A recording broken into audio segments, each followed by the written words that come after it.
பேரறிஞர் பெருந்தகை அண்ணா புரட்சி தலைவர் மேல தீரா பற்று பாசம் கொண்டவர்.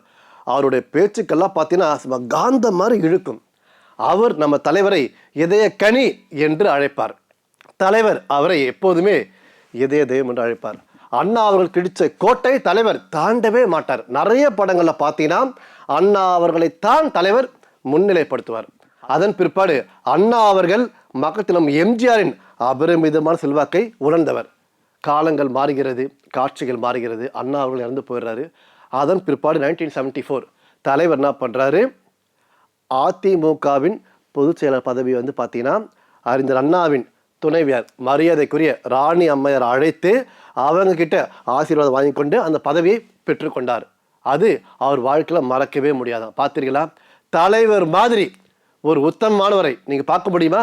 பார்க்கவே முடியாது. இதோடு மட்டுமல்லாமல் புரட்சி தலைவர் பார்த்தீங்கன்னா எப்பொழுதுமே மேடையில அண்ணா அவர்களை முன்னிலைப்படுத்தி பேசுவார். தலைவர் மட்டுமல்ல, தலைவி அம்மா அவர்களும் அப்படிதான். அதாவது முடிக்கும் போது அவங்க பேச்சுக்கள் முடிக்கும் போது பார்த்தீங்கன்னா அண்ணா நாமம் வாழ்க, புரட்சி தலைவர் எம்ஜிஆர் நாமம் வாழ்க தான் சொல்லுவாங்க. ஏன்னா மக்கள் கிட்ட இன்னைக்கு பார்த்தீங்கன்னா அறிஞர் அண்ணா, புரட்சி தலைவர், புரட்சி தலைவி இவங்க 3 பேருக்கும் அபரிமிதமான செல்வாக்கு. ஏனென்றால் மக்களுக்காக வாழ்ந்த முதலமைச்சர்கள்.